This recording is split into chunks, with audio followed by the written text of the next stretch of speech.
दोस्तों आजकल social media पर एक टॉपिक बहुत ज्यादा जेर बहस है और वो है पाकिस्तानी यूट्यूबर रबीका खान और उनके शौहर हुसैन का बाली में हनीमून ट्रिप। रबीका और हुसैन बाली गए हुए हैं और वहां से मुसलसल व्लॉग शेयर कर रहे हैं, लेकिन उनके एक खास व्लॉग ने सोशल मीडिया पर नई बहस छेड़ दी है। इस व्लॉग में हुसैन ने रबीका को सरप्राइज दिया।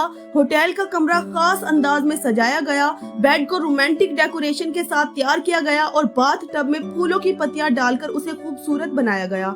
ये सब कुछ वीडियोस में दिखाया गया। कुछ लोगों ने इसे नॉर्मल, खूबसूरत और एक प्यारा सरप्राइज कहा, लेकिन बहुत बड़ी तादाद में लोगों ने सवाल उठाया कि क्या हनीमून के खास लम्हात को इस तरह पब्लिक करना जरूरी था। कुछ लोगों का कहना है कि क्या अब सब देखने को मिलेगा और कुछ लोगों ने कहा कुछ प्राइवेट भी रखना चाहिए, लेकिन कुछ लोगों का ये भी कहना है क्या बाथ टब दिखाना जरूरी था और कुछ रह गया हो तो वो भी दिखा दो यार। लोगों का कहना है कि हनीमून एक बहुत प्राइवेट चीज होती है और वो अपनी ट्रिप की दूसरी वीडियोस भी दिखा सकती थी, घूमने फिरने की, खाने पीने की, समुद्र की, व्यूज की, लेकिन एटलीस्ट अपने बेडरूम और बाथ टब तो प्राइवेट रख लेती। दोस्तों यहाँ से बहस ने एक और रुख इख्तियार किया। कुछ लोग उनको डिफेंड करते हुए कह रहे हैं कि ड्रामों और फिल्मों में इससे कहीं ज्यादा बोल्ड सीन दिखाए जाते हैं, तब तो कोई कुछ नहीं कहता, फिर अगर एक व्लॉगर अपने रूम या डेकोरेशन दिखा रही है तो मसला क्यों। लेकिन नागदीन का कहना है कि ड्रामा एक स्क्रिप्टेड स्टोरी होती है, वो एक किरदार होता है, एक सीन होता है, मगर व्लॉगिंग असल जिंदगी होती है। जब आप अपनी पर्सनल लाइफ दिखा रहे हो तो जिम्मेदारी भी मुख्तलिफ होती है। तनकीद का एक और पहलू भी सामने आया। लोग पुरानी वीडियोस निकालकर कह रहे हैं कि रबीका और उनकी वालदा पहले हिजाब में नजर आती थी,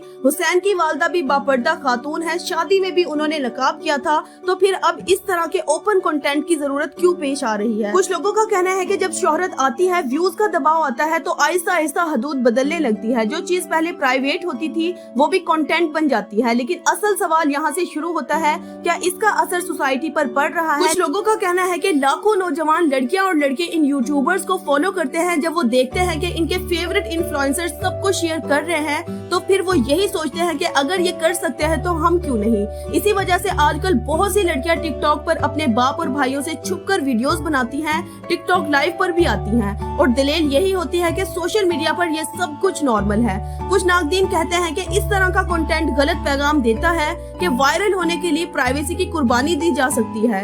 ये पहली बार नहीं हो रहा। दोस्तों आपको याद होगा इकरा कंवल को भी अपनी शादी के दिनों में शदीद कंट्रोवर्सी का सामना करना पड़ा था जब वो गीले बालों में सबके सामने आई।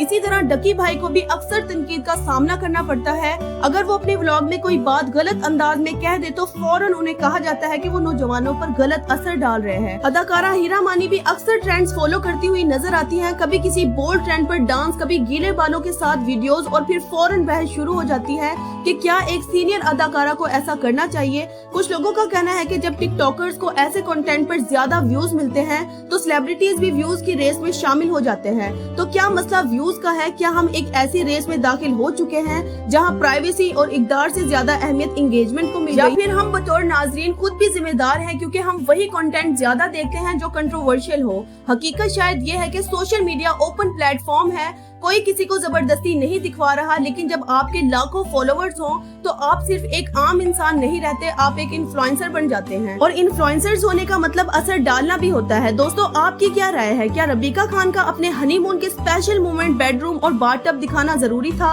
हमें कमेंट्स करके जरूर बताइएगा। वीडियो को लाइक और चैनल को सब्सक्राइब करना ना भूलिएगा। मिलते हैं अगली वीडियो में, तब तक के लिए अल्लाह हाफिज।